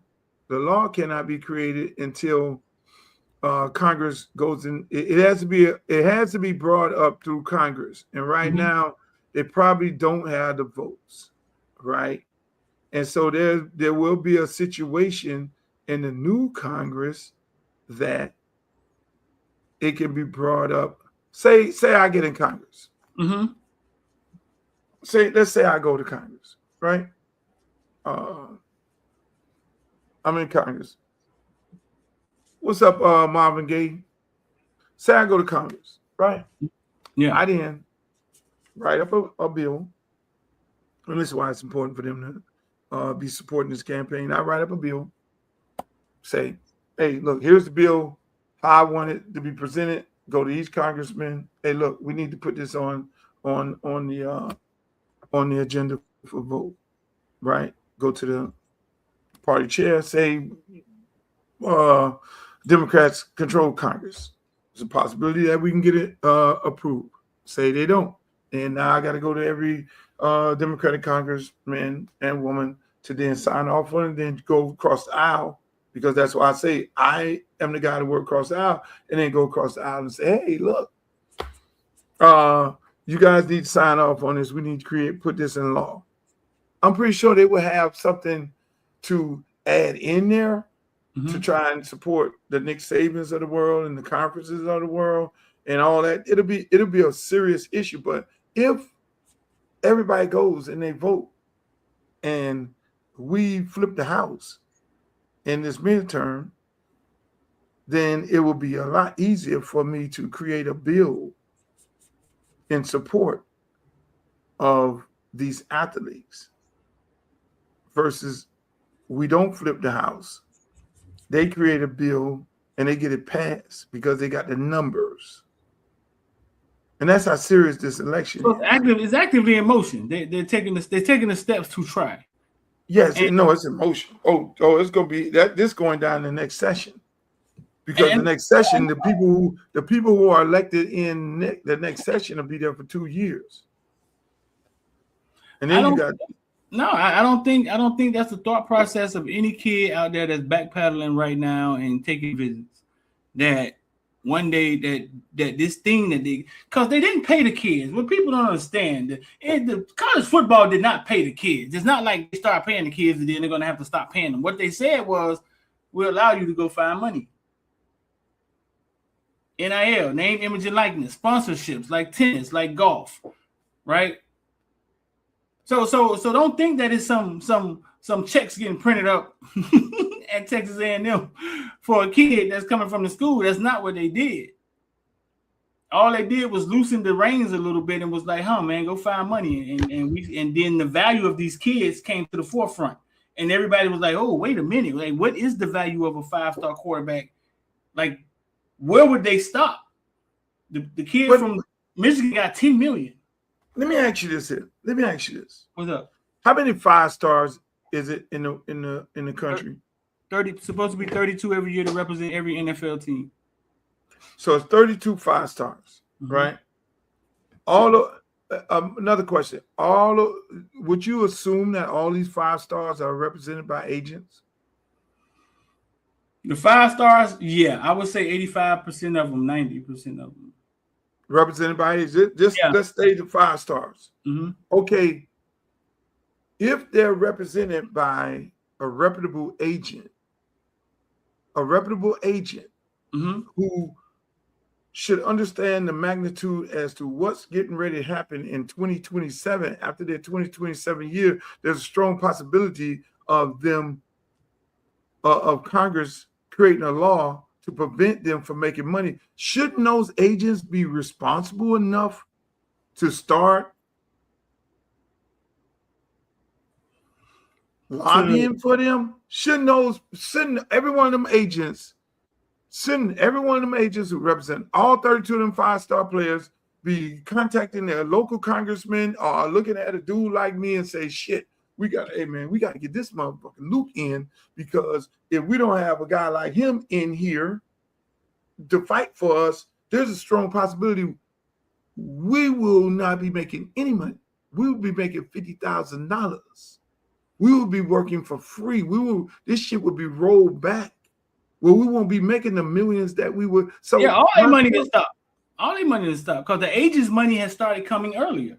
Exactly. So yeah, I'm saying, listen, man, my phone ain't been called by one agent. My phone ain't been called by one agent, one 5-star, nobody. I don't have no 5-star on my list, my campaign contribution list. Listen. You playing Russian roulette? Hey, listen. If I'm a 5-star right now, I'm looking for Uncle Luke right now. Hey, man, what we could do? Everybody in my family finna get $3,500. Fuck that. If I'm doing that, hey, look, the agent calling the other agent, every agent who represents a player should be on the phone. Hey, man, we gotta get this man in Congress, because if this man don't go to Congress, we getting ready to lose our ass now, and we get ready to lose in the future.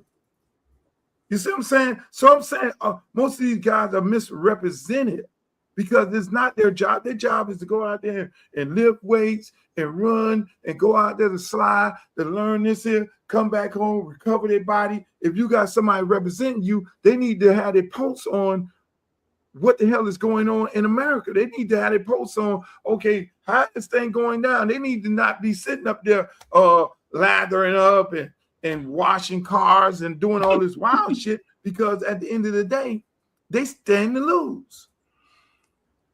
Yeah, all their money. The agents first start, the NIL money wasn't big. They didn't really chase it, but once the money started becoming higher and higher and higher, they all jumped in and was like, "Hey, listen, bro, you make a couple $1,000 off these kids now in college."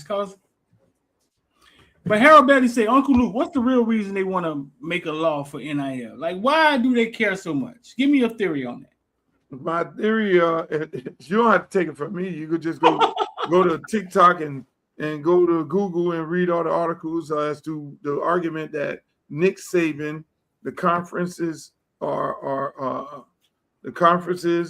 NCAA has been making to the arguments that they've been making, that NIL is out of control. They're paying the players too much money. They shouldn't be getting paid this amount of money. There should be a universal amount of money given to all players. Whether it's $50,000 and everybody should be getting the same amount, and everybody shouldn't be able to be transferring. You should only transfer one time. It's the conference. It's because hey, they have an old player thing that they're addressing.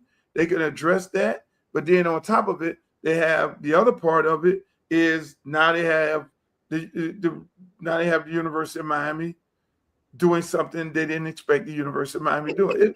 This is all based around University of Miami.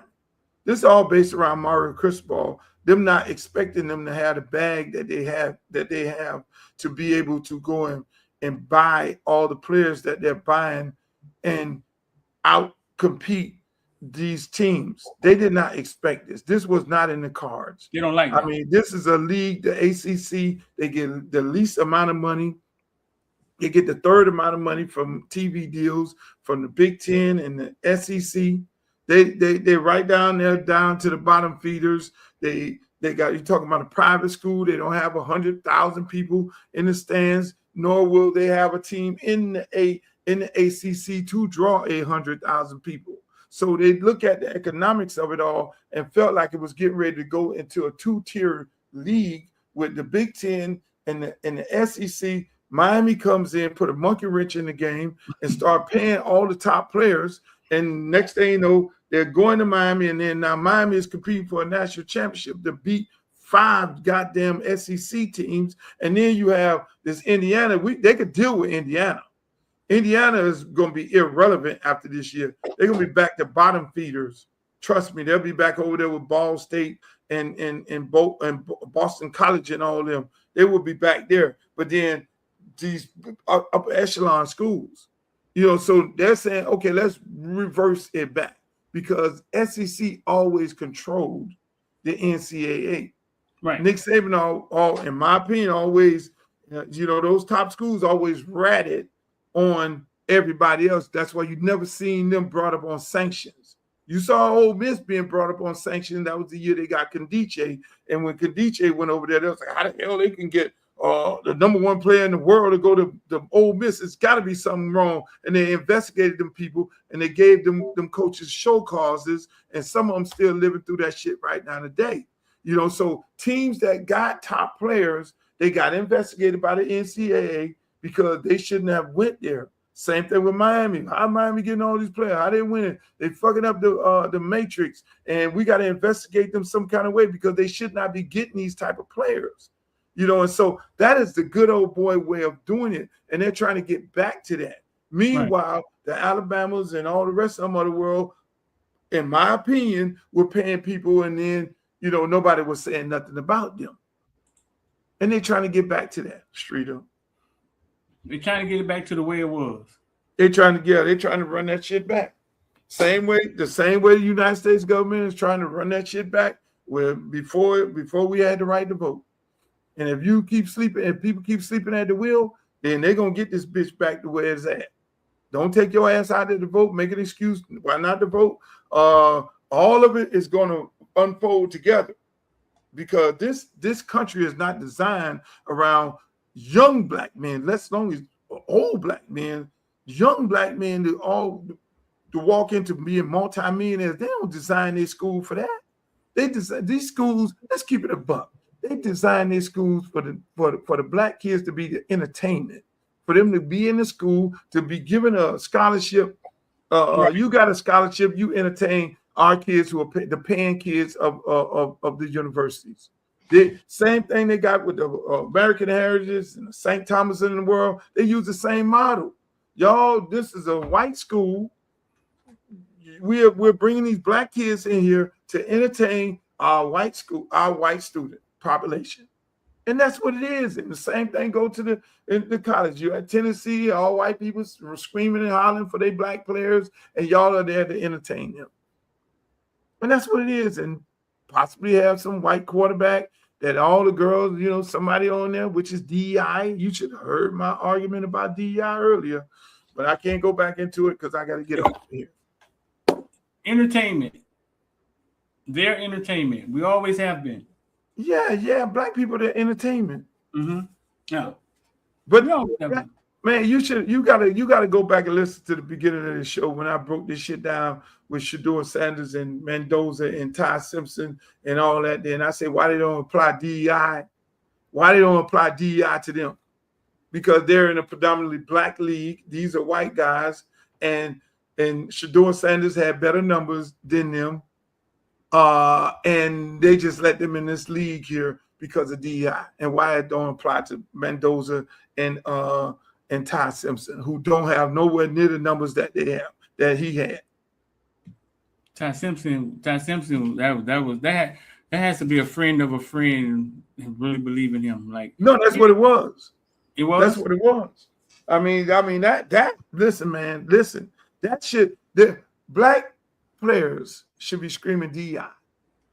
Because if you're going to apply DEI to us and say we're not qualified and we just got the job because we're black and it should have been a white person get the job in this white institution, then in this black institution called NFL football, you did not give this qualified black player, Shedeur Sanders, the job, but you gave who had better numbers in college, better academic numbers, better numbers on the field than these two guys here. It should be screaming DI. The federal government should be taking any money that they're giving to the Raiders, and where did Ty Simpson go to? The Rams. Rams. They should be taking any federal assistance from them. But that's not going to happen because DI only applies to black people. All right, Streeter, I got to go. Ladies and gentlemen, here's my flyer. I got it out. Streeter don't have a flyer. I got a plaque, though. You ain't got one of these. Platform. I'm going to keep throwing it in your face. We got a platform right here. Flyer. This Luke for Congress. Hey, look here, man. I'm going to show y'all this here. Check this out, Streeter. You don't have one of these neither. You don't have one of these. This is what you want in your front yard. Yeah. Let me get one of them things, man. Every other day you can turn it around and then you can put it that side on there. Let me get one of them things, man. We're doing it big, baby. This is what you want in your front yard. Go to my website, www.luthercampbellforcongress.com. And you play music? Go in the comment section. When you walk by, they should say, it's your birthday. And I might just bring it to your house. Hey, when you walk past it should say, I want to rock. No! Hey, if you walk past it should say, no! You need that. You need that in your front yard. You need that in your front yard. And look here, man. I'm going to people's front yard. I'm going to people's house. And I'm giving away. I got a list of people that went to my website who live in the district that went to my website, and I'm going to go take this. I'm going to take the yard sign and deliver it myself. Now, I'm going to deliver the yard sign myself. You got to have a camera crew with you. One lady say, Luke, come on Sunday. Come on Sunday. I want to feed you. I said, yeah, glad. You got to have a camera crew with you, man. Don't do it. If you can't find a cameraman, I got you. I got you, dog. I'm going with you. You got to have a crew with you, dog. That's epic. Look at that, man. Shouts out to my good friend Shakim. Shakim is Queen Latifah's manager, longtime manager, cut all her deals, big movie producer and everything. He hit me up and he said, Luke, I want to support the campaign. Send me the information. Shakim just went and gave $7,000 just that quick. You see how that's what's happening. And I don't expect people on here to do that amount of money. If you got it, yeah, fine. But $5 is good. Be on the books. But no, man, this is a beautiful thing, man. It's a beautiful day. Hey, look, I clowned you earlier. I said, ladies and gentlemen, when you go back and look at the tape, I said, ladies and gentlemen, Streeter is not, he's going to come in here late. He didn't try to have me on this motherfucker late. No, we do good work, I'm trying to come on here, do 1 hour, and this man try to put me on. He comes in late to then try to do a whole nother 2 hours. And we do it. And people in the comments say, great show. Good content. Great content. Hey, man, the signs should make noise, man. When you walk past them, they should say, no. It's your birthday. Come on, man. You got to get innovative, man. Come on. Play a sign for you again. This is what you want in your front yard. Yeah. You see that, bro? That thing look good in the front yard. Turn it around, and then you can put it. That look good. Now, if your husband feeling some kind of way, and he don't want to see Luke in the front yard, then flip it on around and then just put Uncle Luke right there. www.luthercampbellforcongress.com. Yeah, don't that look good in the front yard? Go in the comment section and say, I want to. Awesome, dog. Let me get one. Hey, man, that thing look good in the front. Look at that. Come on, man. Let me leave that thing up there like that. Let me leave that up there like that. That's awesome, man. You got the red, white, and blue going. man, come on, man. We serious. You see, on 40. We serious about this thing, Streeter. Proud of you, Unc, man. You're a long way from being in the USA, bro. long way. Proud of you. Full circle. It's full circle. I was banned in the USA. Now I'm going to Congress to ban some of their ass. We're a long way from banning USA, man. You done went full circle, man. I'm proud of you. Circle. You see, look at the man. Look at that sign, man. You can't get no better than that, man. Can I blow it up, man? You can't get no better than that, Streeter. Come on, man.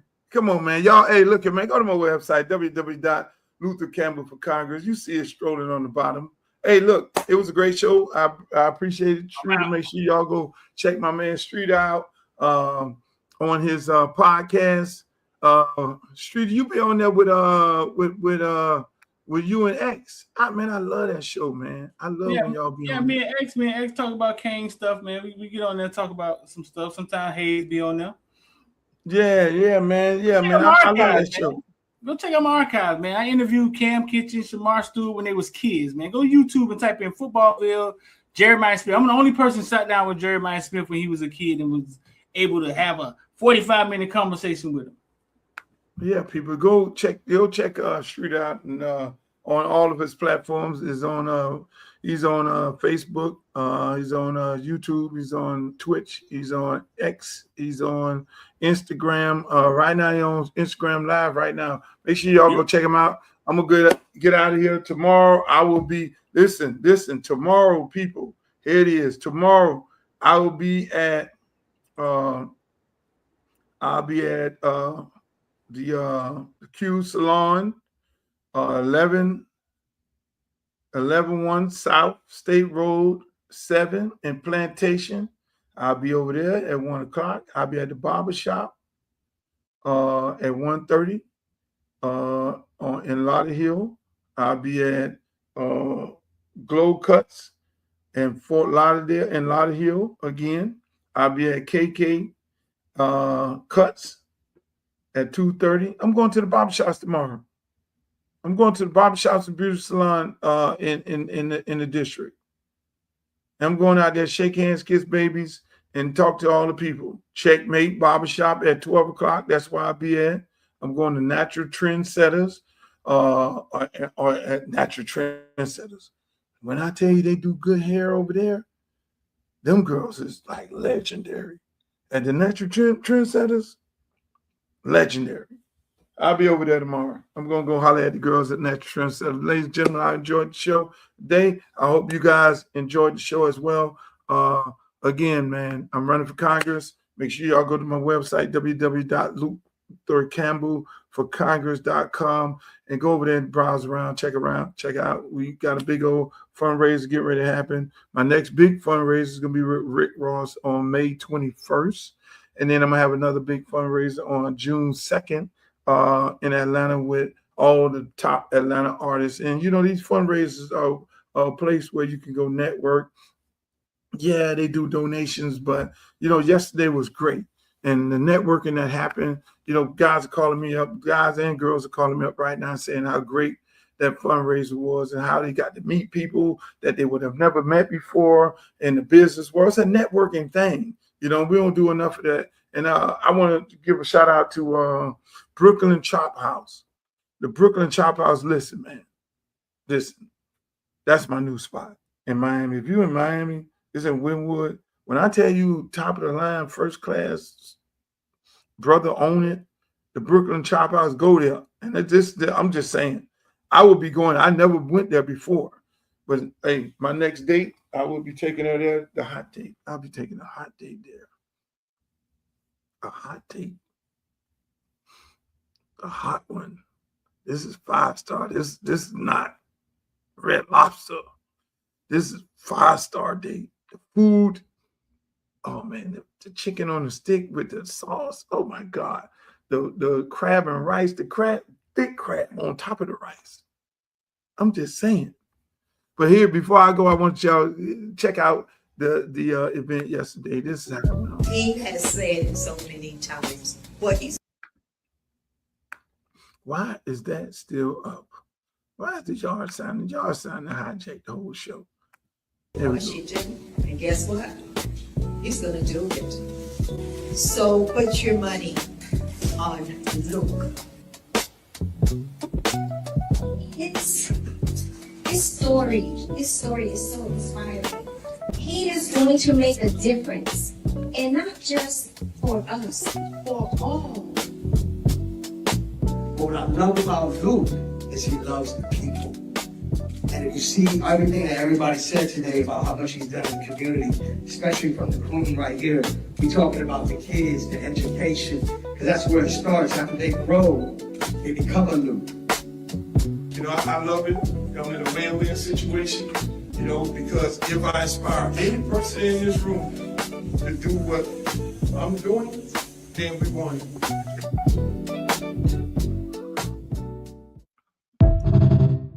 That's my show, ladies and gentlemen. Thank you for being here. I'll check you guys out on Monday. I might do a special edition over the weekend. Hey, Glow, how you doing, Glow? See you on TikTok tonight. Maybe we'll play the card game, the clean version. Adios, amigos. In the words of Walter Cronkite, the great reporter, may the good news this weekend be yours. Where is he? Uncle Lke! Where is he? Uncle Lke! Where is he? Uncle Lke! Where is he? Uncle Lke! Make some motherfucking noise! Uncle